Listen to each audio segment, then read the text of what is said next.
સવારે 9:05 પુષ્ય નક્ષત્રની અંદર ઠાકોરજીની 252મી રથયાત્રા રણછોડજી મંદિર ડાકોર ખાતેથી નીકળી છે।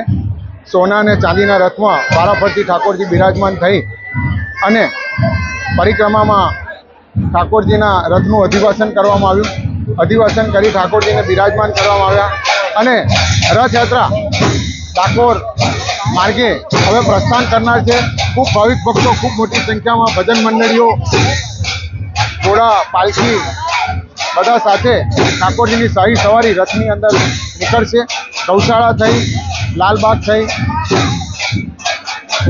રાધાકુંડ જશે, રાધાકુંડથી મોખા તલાવડી થઈ ગાયોના વાડે જશે, ગાયોના વાડેથી રણછોડપુરા થઈ સમાધિ જશે, સમાધિથી કેવડેશ્વર થઈ અને ઠાકોરજી લક્ષ્મીજી મંદિર, બેઠકજી, સદભામા મંદિર થઈ નીચ ગૃહે સાંજે પરત આવશે। સર્વ ભાવિક ભક્તોમાં ખૂબ હર્ષોલ્લાસ જોવા મળી રહ્યો છે।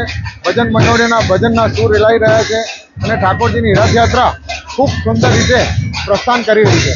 252મી રણછોડરાયજીની રથયાત્રા ડાકોરથી આજે પ્રસ્થાન કરનાર છે અને ચુસ્ત પોલીસ બંદોબસ્ત વચ્ચે લગભગ 10 કિલોમીટર જેટલા રૂટની અંદર આ રથયાત્રા ભ્રમણ કરશે।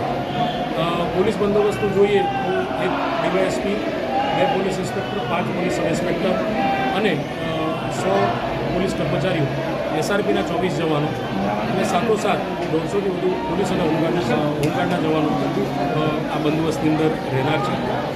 પોલીસ બંદોબસ્તની સાથે સાથે સમગ્ર રોડનું BTTS ચેકિંગ કરવામાં આવેલું છે અને QRT પણ અહીં અવેલેબલ રાખવામાં આવેલું છે। ટેકનોલોજીનો કહીએ તો બોડી વોર્ન કેમેરા અને ડ્રોન કેમેરાનો ઉપયોગ પોલીસે સમગ્ર બંદોબસ્ત માટે કર્યો છે।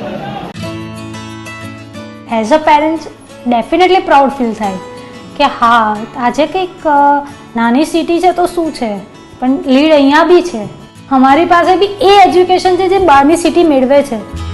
આવી રીતની ગ્રાફિક્સ બનાવી, આવી મસ્ત ડોક્યુમેન્ટ બનાવવા, તમે લીડના પ્રોગ્રામમાં સ્ટોરી જુઓ તો મજા આવી જાય, આપણને બી મજા આવે, છોકરાને તો શું ના આવે, આપણને બી મજા આવે, આપણે બી 2 વખત જોઈએ। વિઝ્યુઅલ લર્નિંગ જ લીડનો મોટામાં મોટો બેનિફિટ છે।